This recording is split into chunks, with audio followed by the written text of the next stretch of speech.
तरह ज्वर का रोगी मना करो वही खाएगा, उसी तरह जिसको अपने मद का ज्वर है, माया का ज्वर है, देवर्षि नारद को अपने अहंकार मद का ज्वर, वो सीधा विष्णु लोक की ओर चले।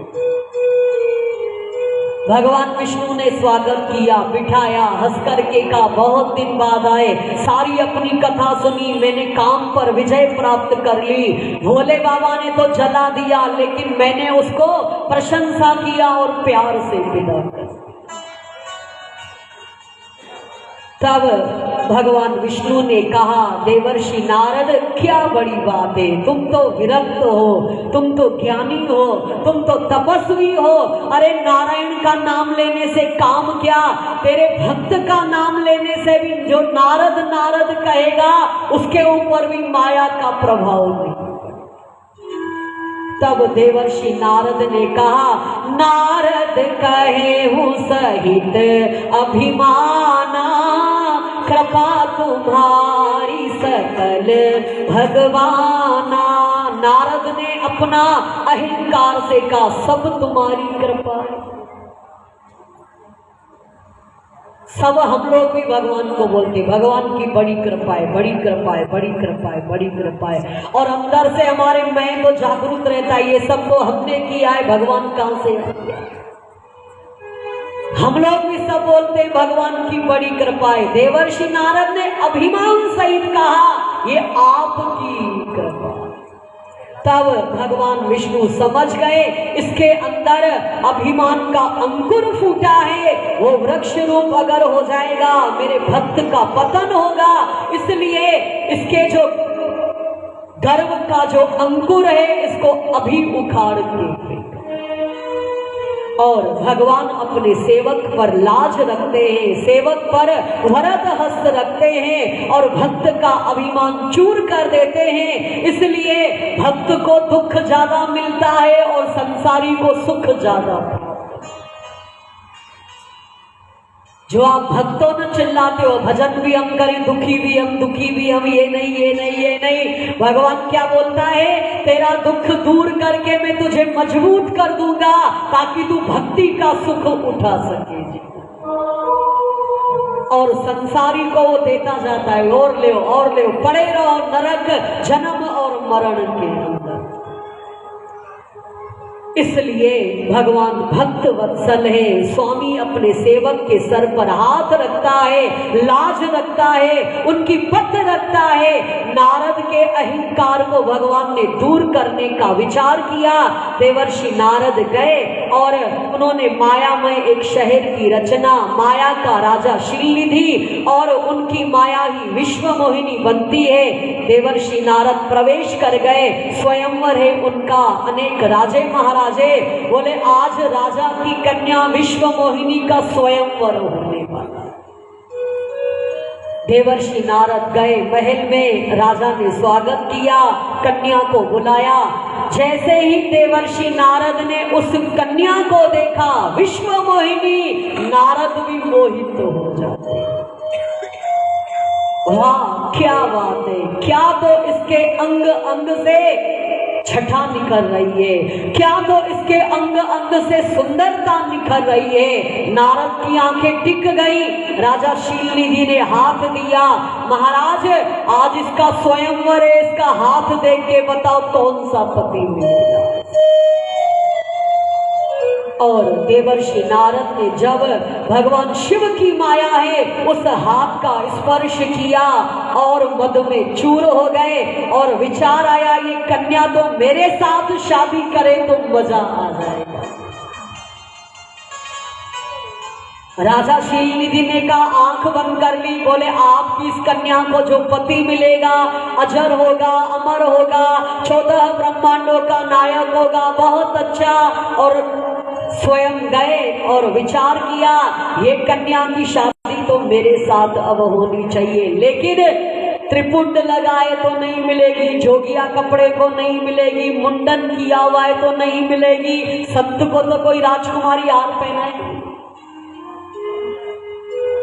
जब सुंदरता होगी राजकुमार जैसी तो ये राजकुमारी। चलो नारायण से सुंदरता मांग ली। और पेड़ के वृक्ष, एक वृक्ष के नीचे बैठे और भगवान को याद किया। श्रीमन नारायण नारायण हरि हरि, नारायण नारायण हरि हरि, तूने विपदा मेरी टारी टारी, हरि हरि, विपदा मेरी टारी टारी,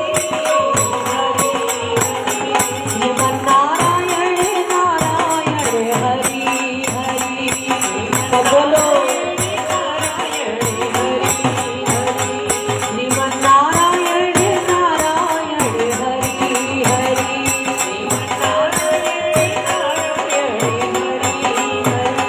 और उसी समय कौतुकी लीला विशारद भगवान विष्णु प्रकट हो गए। बोलो नारायण भगवान की। और जब प्रकट हो गए, बोलो नारद ज्ञान चाहिए, वैराग चाहिए, भक्ति चाहिए। बोले बहुत है पहले से हमको। बोले क्या चाहिए? आप तो अपना स्वरूप मुझे प्रदान। क्यों? क्योंकि श्री हरि के जैसा सुंदर कोई भी नहीं है संसार। स्वरूप प्रदान करो, जिस स्वरूप को लेकर वो विश्व मोहिनी मुझे वरमाला डाले। तब भगवान विष्णु ने कहा, बोले ऐसा है देवर्षि नारद, जिस तरह तेरा परम हित होगा मैं वही काम। क्यों? तेरी लीला जग से न्यारी न्यारी, हरि हरि, तेरी लीला जग से न्यारी न्यारी, हरि बोल, ओ तेरी लीला जग से न्यारी न्यारी, हरि हरि, तेरी लीला जग से न्यारी न्यारी, हरि हरि, श्रीमन नारायण नारायण हरि हरि, श्रीमन नारायण नारायण हरि हरि। बोलो लक्ष्मी नारायण भगवान की जय। भगवान से हम लोग सब मांगते हैं, ये दो ये दो ये दो, और ये भी कहते हैं भगवान से तूने विपदा हमारी विपदा टारो। भगवान उत्तर देता है मेरी लीला न्यारी है, तू तो खुश रहना, नहीं तू तो भी खुश रहे। और लीला विशारद भगवान ने कहा, जिस तरह तुम्हारा परम हित होगा मैं वही दूंगा। भगवान के गूढ़ वचन देवर्षि नारद समझ नहीं पाए, और जब उन्होंने अपने को हाथ लगाया उनको ऐसा महसूस अनुभव हुआ, ये मेरा चेहरा विष्णु के जैसा सुंदर है। बाल भी आ गए हैं और मस्त अपना आभूषण भी पहने हैं। वो अपने को हाथ लगाते तो भगवान विष्णु का अनुभव होता है। गए स्वयंवर मंडप में, सारी जनता उनको देख के उठ के खड़ी हो गई, क्योंकि उनको संत नारद ही दिखाई। और बड़े प्यार के साथ शिव ने अपने को गण भेजे हैं जो ब्राह्मण वेशधारी हैं। देवर्षि नारद पहली अपनी कुर्सी पर बैठ गए, विश्व मोहिनी वरमाल लेके आती है। और विश्व मोहिनी ने जब देवर्षि नारद का दर्शन किया तो कैसा था? विकराल वानर का चेहरा, विकराल बंदर का मुख था वो वहां पर। और विश्व मोहिनी क्रोधित हो गई, वो सारी पंक्ति ही उन्होंने छोड़ी। शौनक आदि ऋषिश्वरों, भगवान नारायण ने नारद को 3 स्वरूप दिए। जनता को नारद दिखते थे, विश्व मोहिनी को बंदर के जैसे दिखे, वो अपने को हाथ लगाते थे तो विष्णु जैसा अनुभव। ये लीला विशारद कौतुकी भगवान विष्णु की बड़ी सुंदर लीला है। वो अपने भक्त का कल्याण चाहते। और जैसे ही विश्व मोहिनी ने, भगवान नारायण भी आए हैं सुंदर राजकुमार बनके, विश्व मोहिनी ने वरमाल डाल दिया। क्योंकि लक्ष्मी और नारायण वो एक दूसरे के ही रहेंगे। हम लोग बहुत बोलेंगे नारायण बैठा रहे, लक्ष्मी आओ आओ आओ आओ। लक्ष्मी बोलेगी तेरे पास घूम करके जाऊंगी, पर रहूंगी वहां जहां मेरा पति नारायण है। इसलिए अगर लक्ष्मी बहुत चाहिए ना तो कहा करो लक्ष्मी नारायण लक्ष्मी नारायण, क्योंकि माता लक्ष्मी को अच्छा लगता है मेरे पति का नाम लेते हैं। और लक्ष्मी जी ने वरमाल डाल दिया भगवान नारायण को और सबने जय जयकार मनाई। बोलो लक्ष्मी नारायण भगवान की बप्पा। और सभा समाप्त हो गई। अब नारद को तो क्रोध आ जाए। भगवान विष्णु के रुद्रगण कहते हैं भाई हम तो सोचा कि वो तुमको ही वरमान डालेगी, पर एक बार तुम दर्पण में अपने चेहरे को देख लो। जब तालाब के जल में अपने सुंदर चेहरे को देखा तो वानर का मुख क्रोध आ गया। फिर देखा वानर का मुख लुप्त हो गया, लेकिन क्रोध उनका शांत नहीं। भगवान रुद्र के गणों को क्रोध में श्राप दिया, जाओ तुम लोगों ने मेरा उपहास किया, अपमान किया। जो उपहास करता है संत का, अपमान करता है, उसको अगला जन्म राक्षसों का प्राप्त हो। जाओ तुम राक्षस बन जाओ। रुद्रगण उनके पैरों पर गिरे, क्षमा मांगी। तब देवर्षि नारद ने कहा राक्षस तो बनोगे ये संत का, तुमने अनादर किया और मेरी वाणी है, लेकिन ऐसे तुम लोग बलवान राक्षस बनोगे, श्री हरि ही तुमको मुक्त करेंगे और 3 जन्म लोगे। सतयुग में हिरण्याक्ष हिरण्यकशिपु, जिनका उद्धार भगवान ने नरसिंह और वाराह बनकर के किया। बोलो वाराह भगवान, नरसिंह भगवान की। फिर त्रेता युग आया, दोनों राक्षस शिवगण कुंभकर्ण और रावण बनकर के आए। भगवान राम ने उनका उद्धार किया। बोलो राधा रामचंद्र भगवान की।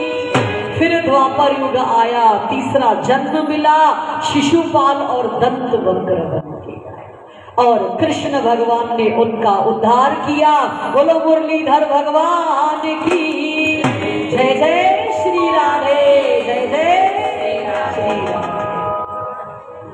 और रुद्रगण चले जाते हैं। इस तरह देवर्षि नारद, फिर भी उनका क्रोध, अभी तो मैं वैकुंठ लोक जाऊंगा और नारायण को या तो श्राप दूंगा या तो मर जाऊंगा।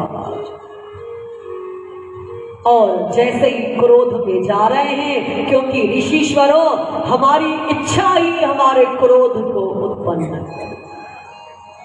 इच्छा की जड़ ही खत्म कर दो। कोई इच्छा रखो ही मत जीवन के अंदर, न सद इच्छा न असद इच्छा।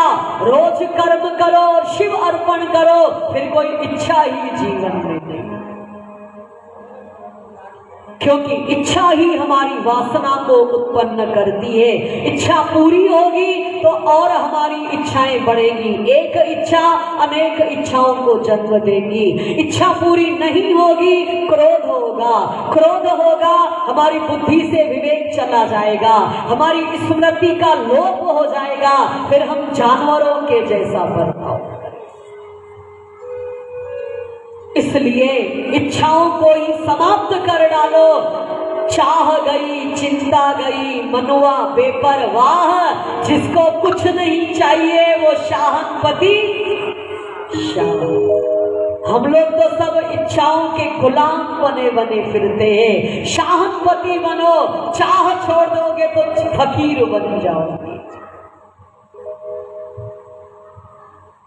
देवर्षि नारद की इच्छा थी, विश्व मोहिनी से ब्याह नहीं हुआ, क्रोध आ गया।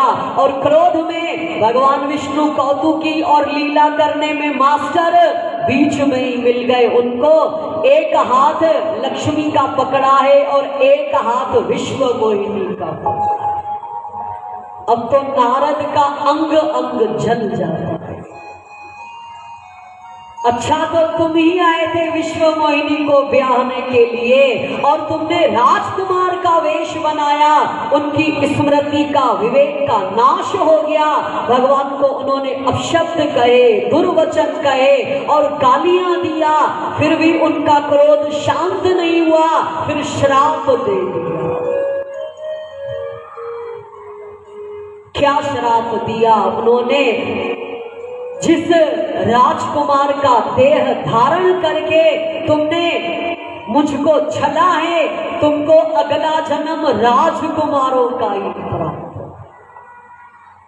तुम भी राजकुमार बन करके आओगे। भरी जोवन पंचे उधरी देहा, सोतन धरे हूँ श्राप मम एहा।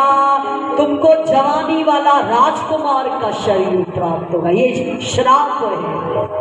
भगवान ने कहा एवं अस्तु, तुम भक्त हो मेरे, जब तुम मेरी स्तुति करते हो तो हम एवं अस्तु कहते हैं। आज गाली दे रहे हो, नारायण बड़े प्रसन्न है। फिर दूसरा श्राप दिया। क्या श्राप दिया? तुमने स्त्री के विरह में मुझे रुलाया है, दुखा, मेरा मन दुखी किया है।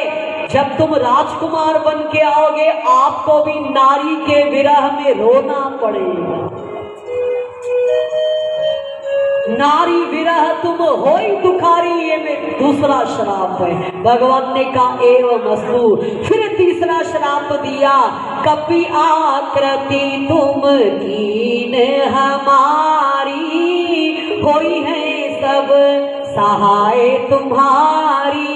तुमने बंदर का मुझे मुंह दिया, मैं श्राप देता हूं बंदर ही आपके काम में आएंगे। भगवान ने कहा एवं अस्तु। इसलिए भगवान शंकर हनुमान बन करके आते हैं। बोलो हनुमान जी महाराज की, बजरंग बली की। और भगवान ने वो श्राप स्वीकार किए, अपनी माया का पर्दा हटाया। जब हरि माया दूर निवारी, नहीं तह रमान राजकुमार। न लक्ष्मी है न विश्व मोहिनी है, भक्त और भगवान खड़े हैं। माया का पर्दा दूर, अब नारद को होश आ। सूत जी महाराज कहते हैं शौनक आदि ऋषीश्वरों, अब तो देवर्षि नारद हाय हाय मुझे धिक्कार है, ये मैंने किया। दुर्वचन, अपशब्द, श्राप, इस तरह मैंने कितना उपहास किया, मुझे नरक मिलेगा। भगवान विष्णु के चरणों में प्रणाम करके रोने लगे, अब मेरा उद्धार कैसे होगा? बोले देवर्षि नारद, तुमने शिव आज्ञा का उल्लंघन किया। जो शिव का अपमान करता है, जो शिव का अनादर करता है, उसको शिव के कर्म का, शिव कर्म फल के दाता है, वो दंड का भागी है। जो तूने शिव आज्ञा का उल्लंघन किया, उनकी माया तुम्हारे ऊपर आ गई। तुमको नहीं पता है नारद, शिव ही निर्गुण है, शिव ही सगुण है, शिव ही ब्रह्मा विष्णु के जनक है, वही आदिदेव परमात्मा है, वो निराकार है, वो साकार है, वो सब कुछ हमें देने में समर्थ है। हमें भी कुछ चाहिए तो हम भी शिव की शरण में जाए। और अगर तुमको अपने पापों का निवारण करना है तो तुम पृथ्वी लोक में जाओ, शिव मंदिरों के दर्शन करो, फिर काशी में आओ, शिव का अभिषेक करो, शिव की कथाओं को सुनो, शिव भक्तों को नमन करो, शिव का अभिषेक करो, फिर ब्रह्मलोक जाओ और ब्रह्मलोक जाकर अपने पिता ब्रह्मा जी से शिव तत्व के ज्ञान, फिर तुम्हारे पाप का नाश। इस तरह भगवान विष्णु ने दिया और आशीर्वाद दिया। भगवान विष्णु अंतर ध्यान हो गए और देवर्षि नारद भगवान की आज्ञा को लेकर पृथ्वी लोक पर आते हैं और अपनी वीणा पर पहले नारायण नारायण गाते थे, अब जपते हैं ओम नमः शिवाय, ओम नमः शिवाय, ओम नमः शिवाय, ओम नमः शिवाय, नमः शिवाय, ओम नमः शिवाय, ओम नमः शिवाय, हरि बोल, ओम नमः शिवाय, ओम नमः शिवाय, ओम नमः शिवाय, ओम नमः शिवाय, ओम नमः शिवाय, ओम नमः शिवाय, ओम नमः शिवाय,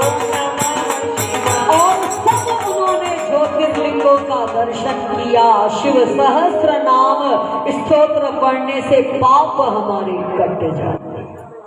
फिर काशी में आते हैं, काशी विश्वनाथ प्रिय प्रियतम की वो सुंदर उनकी बनाई हुई वो नगरी है। शिव का दर्शन, शिव का अभिषेक, शिव भक्तों से मुलाकात और बड़े प्रसन्न हुए, उनका मन पवित्र हुआ, संदेह समाप्त हो गए और ब्रह्मलोक में आते हैं। पितामह ब्रह्मा जी को प्रणाम किया, पितामह अब आप मुझे शिव तत्व को समझाओ। ब्रह्मा जी हंसने लगे, अभी तक तो तुम विष्णु के भक्त थे, अब बोले विष्णु तत्व को समझ गया और भक्ति ज्ञान वैराग्य दान धर्म कर्म सब तत्व समझे, अब आप शिव तत्व को। सृष्टि के आदि में शिव किस स्थिति में रहते हैं और शिव निर्गुण से सगुण किस तरह से हो और किस किस तरह से शिव का विवाह होता है, किस तरह उनका गृहस्थ आश्रम चलता है, फिर वो किस तरह लुप्त हो जाते हैं, भक्तों पर किस तरह से कृपा करते हैं। और ब्रह्मलोक में देवर्षि नारद विराजमान हैं और पितामह ब्रह्मा जी भी बड़े प्यार के साथ विराजमान हैं और देवर्षि नारद अपना ध्यान ज्ञान की मुद्रा में आंख बंद करके, ब्रह्मा जी शिव भक्त हैं, त्रिपुंड लगाए हैं और शिव पुराण की कथा को बोलते हैं। शिव तत्व क्या है? देवर्षि नारद, तुमने सारे पृथ्वी लोक पर परोपकार किया है, ये शिव गंगा को बहाया है और बड़े प्यार के साथ शिव का राजस तामक सात्विक सब प्रकार के लोग शिव के भक्त होते हैं। और जब इस सृष्टि का सुंदर संहार हो गया, तब सृष्टि में क्या था? कुछ भी नहीं था। सूचीबद्ध एक अहंकार, न ग्रह, न नक्षत्र, न सूर्य, न चंद्रमा, न तन मात्राएं, न पंचभूत, न पंच विकार, न रसेंद्रिय, न इंद्रिय, कुछ नहीं था, केवल अंधकार ही अंधकार। और उस सूचीबद्ध अहंकार में एक शब्द नाद सुनाई पड़ता था, सत सत सत, जिस सत्य को मुनि अपने हृदय आकाश में अनुभव, और जो सत्य सारे संसार के अंदर समाया है, अगर हम ध्यान लगाकर बैठेंगे, सत्य सत्य ओम ओम, ये आपको नाद सुनाई, और वही सत्य नेति, उसको मंत्रों से नहीं जाना जा सकता। नेति नेति भी कहती है, बस है वो, इतना ही वो कह सकती। तब उस सत्य को एक से दो होने की इच्छा, जब सृष्टि को रचने का समय आया, तब उस निराकार को साकार होने की इच्छा हुई, संकल्प किया और उन्होंने अपनी मूर्ति को, संकल्पित मूर्ति को उन्होंने विग्रह को प्रकट किया। वो विग्रह कौन सा है? सर्वलीला विशारद और सत्यचित आनंद रूप है, ऐश्वर्यों से युक्त है और सुंदर शुभ फल देने वाली है, ज्ञान की भंडार है और सर्वव्यापक है, सुंदर प्रकाशित है। उस मूर्ति को उन्होंने प्रकट किया जो निर्गुण रहित है, वो पर ब्रह्म है। और जब वो मूर्ति के रूप में आया, उसी को ही सदाशिव कहा जाता है। बोलो सदाशिव भगवान की। निराकार ब्रह्म है और आकार वाला सदाशिव, शिव महेश परमेश्वर, उनको ही कहा जाता। तब देवर्षि नारद ने पूछा, उनका स्वरूप, वो मूर्ति कैसी है? तब देवर्षि नारद को उत्तर दिया पितामह ब्रह्मा जी ने, सुंदर भगवान का वो शिव का स्वरूप है, पंचमुखी है भगवान शंकर। कितने मुखी? पंचमुखी। एकानन चतुरानन पंचानन,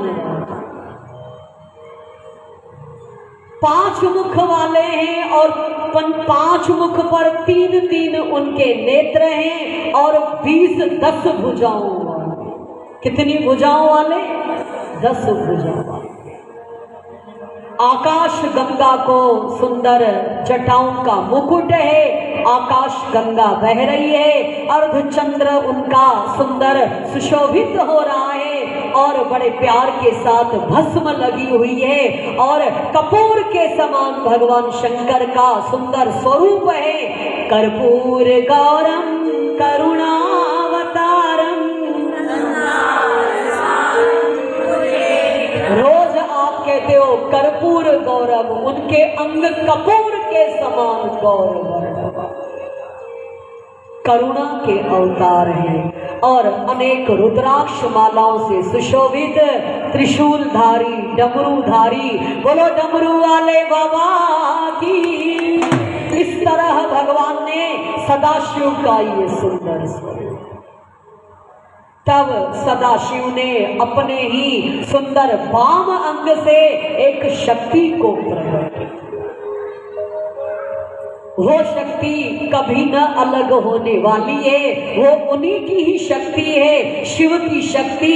जो शक्ति मूल प्रकृति कहलाई, जो शक्ति माया कहलाई, जो शक्ति अंबिका कहलाई, जो शक्ति उद्यमशील कहलाई, वही सबकी योनि है, वही उद्यमशील है, वही प्रकृति कहलाती है, वही परा प्रकृति कहलाती है, वही माया भी कहलाती है।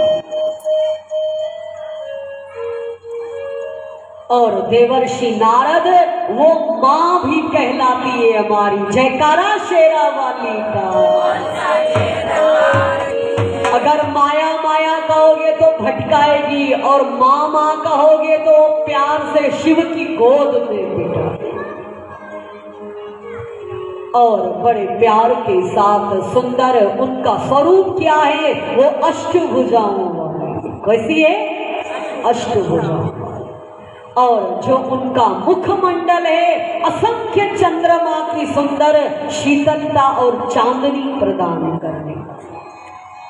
लाल रंग के वस्त्र पहने हुए हैं और अष्टभुजाओं में अस्त्र शस्त्र धारण किए हुए हैं। सुंदर दिव्य आभूषणों से सुशोभित है और सुंदर करुणा की मूर्ति है, बड़ी मुस्कुराने वाली है और हर मनुष्य के अंदर योनि रूप में वो रहा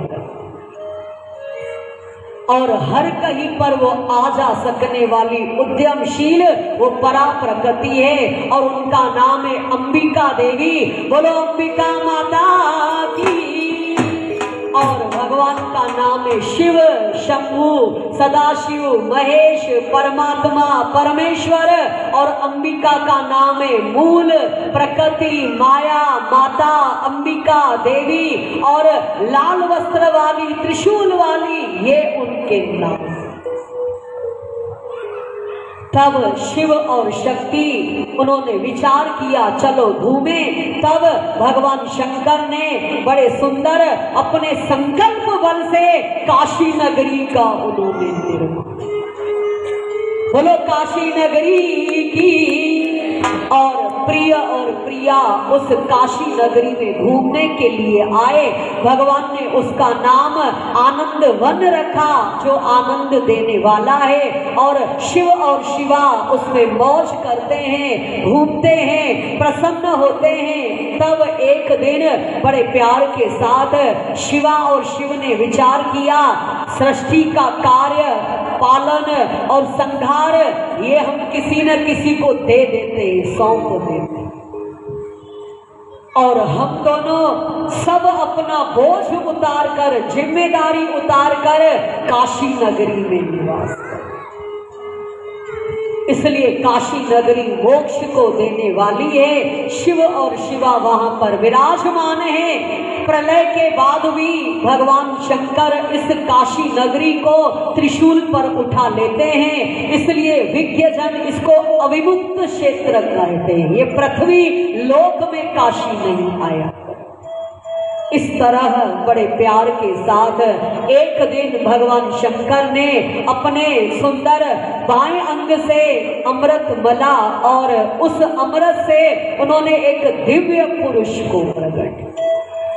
चतुर्भुजा वाला है, कमल के जैसे प्रफुल्लित नेत्र हैं और सुंदर आभूषण और स्वर्ण का मुकुट धारण किए हुए हैं, स्वर्ण जैसे पीतांबर हैं, इंद्र नीलमणि के जैसा उनका सुंदर रंग है और बड़े प्यार से सात्विकता का भंडार, क्षमा का भंडार है और बड़े प्यार के साथ धैर्यता का अथाह सागर। जब उस सुंदर पुरुष को रचा तो उसने शिव की ओर देखा, हाथ जोड़े, आप मेरे पिता हैं? बोले हाँ हम तुम्हारे पिता हैं। तो हमारा नाम क्या है और काम क्या है ये आप बतलाओ। भोले बाबा ने कहा तुम्हारा नाम है, तुम सारे जगत में व्याप्त रहोगे, इसलिए तुम्हारा प्रसिद्ध नाम होगा विष्णु। क्या नाम होगा? विष्णु। जो व्याप्त है वो विष्णु है। बोलो भगवान विष्णु की जय। और कार्य करने के लिए विष्णु तप चाहिए, साधना चाहिए, क्योंकि तप करने से ही हमें कार्य की सिद्धि होगी। तो तुम तप करो, फिर हम तुमको कार्य का संपादन बतलाएं। भगवान विष्णु तब शिव अंतर ध्यान हो गए, उनको श्वास के द्वारा वेद का ज्ञान दिया, अंतर ध्यान हो गए और भगवान विष्णु वहां तपस्या करने लगे। कई हजार वर्ष तक तप किया, उनके शरीर से, तप के द्वारा उनके शरीर से धाराएं जल की निकल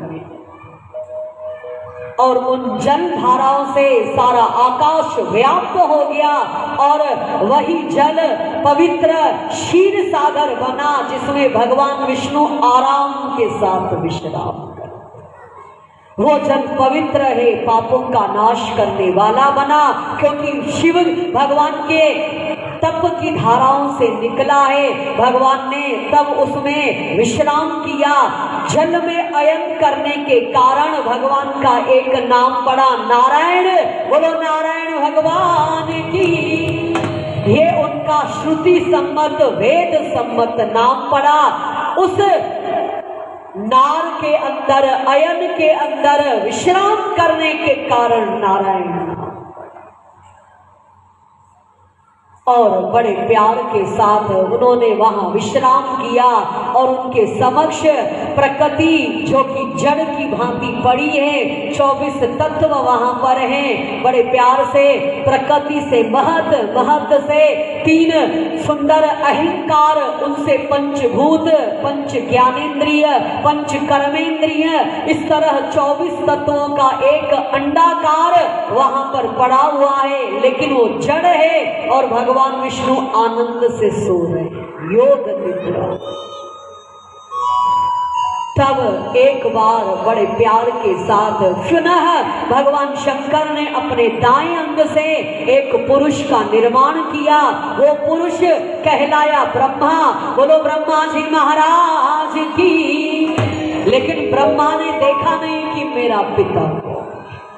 तब बड़े प्यार के साथ उन्होंने भगवान विष्णु की नाभि से एक विशाल कमल को प्रकट, नाभि कमल, और उस नाभि कमल पर अपनी माया से मोहित उस पुरुष को उन्होंने रखा।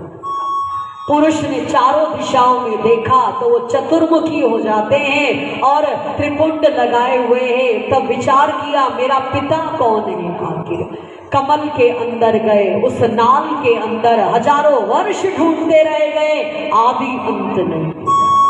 तब आवाज आई तपस्या करो। उन्होंने तप किया। जब तप किया तो भगवान विष्णु उनके सामने प्रकट हुए। बोलो भगवान विष्णु की। जब प्रकट हुए तो दोनों खड़े हो गए।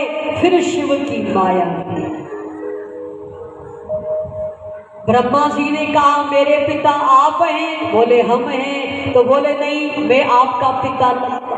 भगवान विष्णु कहे हम तुम्हारे पिता, ब्रह्मा कहे हम तुम्हारे पिता। दोनों में विवाद छिड़ जाता। पिता मतलब बड़े, हम तुम छोटे, वो कहे हम छोटे तुम बड़े, विवाद छिड़ गया वहां पर। जब विवाद छिड़ गया, इस विवाद ने विशाल रूप धारण कर लिया। शौनक आदि ऋषीश्वरों, ये शिव की माया है। तब सारे ही देवता और ब्रह्मा विष्णु विचार किया कौन बड़ा। जब विवाद हो गया तो भगवान शंकर एक विशाल ज्योतिर्लिंग के रूप में वहां पर प्रकट हो जाते हैं। बोलो शंकर भगवान की। जब देखा ये बड़ा न आदि है न अंत है, बोले पता लगाओ ये कौन है। जब तुम भी बड़े नहीं हम भी बड़े तो ये बड़े, पता लगाओ ये कौन है। भगवान विष्णु कुर्म बनकर उसका पाताल में गए देखने, और भगवान ब्रह्मा हंस पर चढ़कर आकाश की ओर देखने गए। हजारों वर्ष खोजते रह गए, उस अग्नि स्तंभ का पता नहीं लगा सके। तब ब्रह्मा और विष्णु लौट करके आए। ब्रह्मा जी, झूठी गवाही देने के लिए मैंने पता लगा लिया। गौ माता को ले आए और केतकी पुष्प को ले आए। बोले तुम हाँ करना।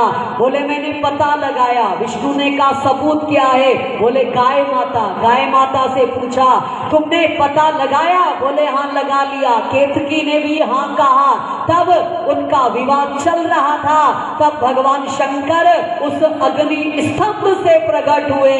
बोले भोले बाबा की जय। उस विशाल अग्नि स्तंभ से शिव ने जब दर्शन,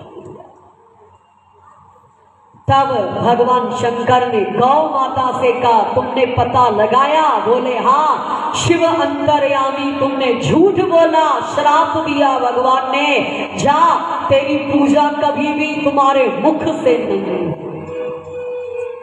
गाय की पृष्ठ भाग पूजा जाता है, गाय को मुख से नहीं पूजा जाता है, क्योंकि झूठ बोला तुमने, और झूठी गवाही देने वाले की पूजा कभी भी नहीं।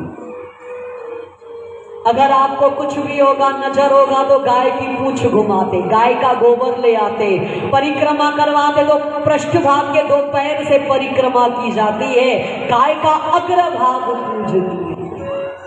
और केतकी वृक्ष को, फूल को उन्होंने श्राप दिया, तू सब देवताओं पर चढ़ाया जाएगा, शिव पर केतकी का पुष्प कभी नहीं चढ़ाया। और इस तरह विष्णु और ब्रह्मा के विवाद को समाप्त किया। पुनः उसमें से शिव ने मंत्रों को उन्होंने वहां पर बोला, ओम का नाद सुनाई पड़ा। फिर शिवलिंग में ओम का प्रत्यक्ष दर्शन हुआ। पुनः शिव पार्वती का दर्शन हुआ। पूरा शब्द कोश में शिव पार्वती का दर्शन। जब नाद ब्रह्म प्रकट हुआ विशाल शिवलिंग में ओम, तब ओम जो ऊपरी भाग है, ऊपर का भाग, वो भाग ब्रह्मा भगवान विष्णु का है। और जो है उ म, ओम में 3 अक्षर आया करते, ओम उ और उ ऊपर वाला भाग है, जो ऊपर उत्तर का मुख, और दक्षिण मुख, और बीच में मध्यम में म है भगवान शंकर, है ब्रह्मा जी का स्वरूप, ऊ है भगवान विष्णु का। और पुनः शिव और शक्ति शब्द कोश से प्रकट हुए। कैसे? जो हम लोग बचपन में सीखते हैं, अनार का, आम का, कमल का, आ ई ऊ ए, ये सीखते थे कि नहीं सीखते थे? अभी तो ABCD हम लोग सब। तो दर्शन किया उन्होंने। शिव का मस्तक है, उनका ललाट है, ई दोनों उनके नेत्र हैं, ऊ दोनों कान हैं, और ई दोनों नासापुट हैं, और ई दोनों उनके सुंदर होठ हैं। इस तरह पूरा शब्द कोश में शिव दर्शन हो। तब भगवान शंकर ने 5 मंत्रों का उनको ज्ञान दिया, उपदेश दिया। पहला मंत्र ओम, सब जाप करेंगे,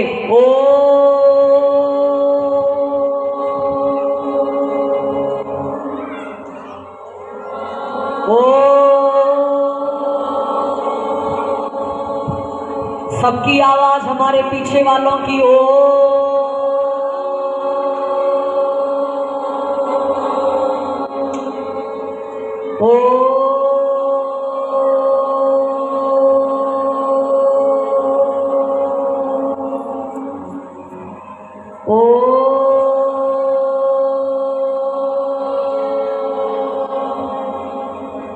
ओम मंत्र का उद्भव। कोई आपको मंत्र अगर लगता है भ्रम में, केवल ओम ओम ही जप लिया। इस ओम में ब्रह्मा विष्णु महेश तीनों समाये हुए हैं। फिर दूसरा मंत्र दिया गायत्री मंत्र, सब जपेंगे। ओम भूर्भुवः स्वः भर्गो देवस्य धीमहि धियो यो न प्रचोदयात्। ओम भूर्भुवः स्वः तत्सवितुर्वरेण्यं भर्गो देवस्य धीमहि धियो यो न प्रचोदयात्। 24 अक्षर का ये गायत्री मंत्र, फिर महामृत्युंजय मंत्र सब जपेंगे। त्र्यंबकं यजामहे सुगंधि पुष्टिवर्धनम् उर्वारुकमिव बन्धनात् मृत्योर्मुक्षीयमामृतात्। ये महामृत्युंजय जाप। फिर पंचाक्षर मंत्र नमः शिवाय ओम नमः। और आखिरी मंत्र दक्षिणा मूर्ति संज्ञक लक्ष्मी जी का मंत्र है, जो साउथ के लोग उनका जाप करते हैं। सबसे सरल अच्छा मंत्र है ओम नमः शिवाय ओम नमः। और हर तरह से अपना पूजन की विधि भगवान विष्णु ने पूछा। शिव पूजन किस तरह किया जाता है, किस किस तरह से उनकी आराधना की जाती है, भगवान शंकर बतलाते हैं। और भगवान विष्णु बड़े प्यार के साथ, शिव लुप्त हो गए और ब्रह्मा जी अपने लोक में आए, भगवान विष्णु अपने लोक में आए। भगवान शंकर ने उपदेश दिया, हे विष्णु और ब्रह्मा, आप सृष्टि का सुंदर रचना करो और भगवान विष्णु पालन करेंगे। जब आप रचना करेंगे तो आपकी भ्रकुटी के मध्य से मेरा अंश रुद्र का अवतार, और वो संसार का संहार करेगा, वो भी शिव के जैसा ही माना जाएगा। और मेरी जो ये शक्ति है अंबिका, इनके द्वारा जो शक्ति का संचार होगा वो सरस्वती देवी कहलाएगी। उनका विवाह ब्रह्मा जी के साथ होगा और वो संसार के कार्य में उनकी हेल्प करेंगी, सहायता करेंगी। फिर हमारी इस देवी से एक अंशभूता देवी निकलेगी, वो महालक्ष्मी कहलाएंगी, जो विष्णु की सहचरी होंगी और विष्णु जी के साथ पालन करने में काम करेंगी। और फिर इनसे एक देवी निकलेगी जो महाकाली कहलाएगी, वो रुद्र की सहचरी होगी, संसार का संहार करने में वो हमारा हाथ बटाएगी। इस तरह बड़े प्यार से उनको समझाया। और विष्णु ब्रह्मा की इस रची हुई सृष्टि में जब जब कोई दुख हो, आपदा हो, तब भक्त आपको याद करेंगे, तब आप भक्तों की कष्ट निवृत्ति जा करके। फिर जब कोई राक्षस आ जाए, उसको तुम मार नहीं सको, तब मैं अवतार लूंगा और आपका सुंदर साथी बनकर उन राक्षसों का संहार करूंगा। विष्णु राम बन करके आए, राम रावण का वध नहीं कर सकता था, लेकिन हनुमान जी आए तो राम को सुविधा हो गई उनका वध।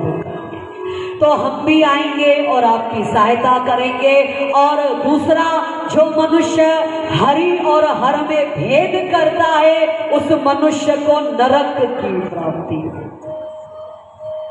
हरि हर दोनों एक ही है, हरि हर दोनों एक ही है, न वो कम है न ये कम है। हरि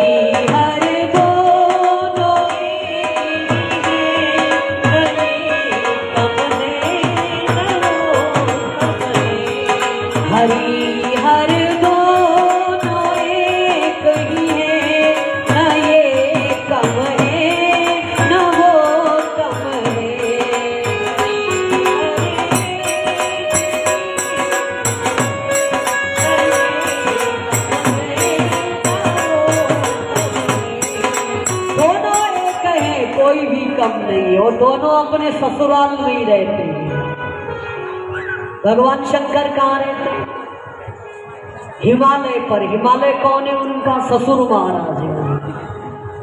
लक्ष्मी जी कहाँ से निकली थी? क्षीर सागर से। और विष्णु भगवान कहाँ रहते हैं? अपने ससुराल में ही रहते, आसन जमाए। दोनों ही बड़े अच्छे हैं। कल आपको सुनाएंगे ये भजन समय सीमा के अंतर्गत। इस तरह जो हरि और हर में भेद करता है, जो शिव पूजन करेगा, भगवान का विष्णु का नमस्कार पूजन नहीं करेगा, घोर नरक में जाएगा। जो विष्णु का भक्त शिव जी की निंदा करेगा, वो भी घोर नरक के अंदर जाएगा। इस तरह हरि और हर दोनों एक दूसरे के आराध्य हैं, दोनों एक दूसरे के ध्येय हैं, दोनों एक दूसरे की पूजा करने वाले हैं। इस तरह उपदेश देकर भोले बाबा अंतर ध्यान हो गए। बोलो शंकर भगवान की। और ब्रह्मा जी संसार की रचना करेंगे। रुद्र संहिता प्रारंभ होगी कल बड़े प्यार के साथ।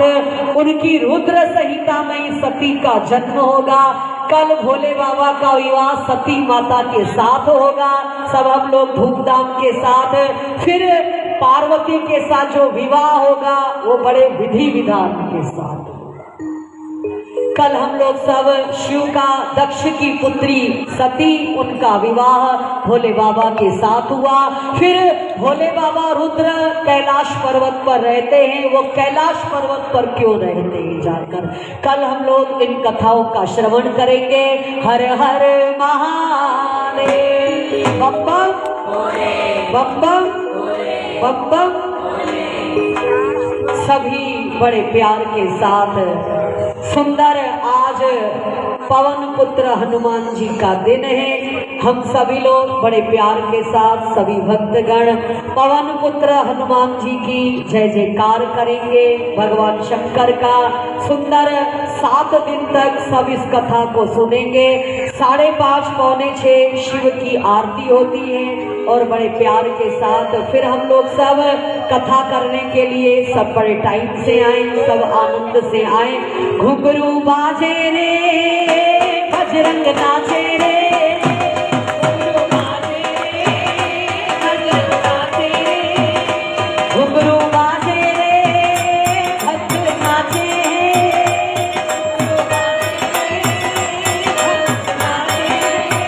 हाँ भाई, हनुमान के घुंघरू बज रहे, भक्तगण सब नाचे। अरे मौज करो सब। घुंघरू बाजे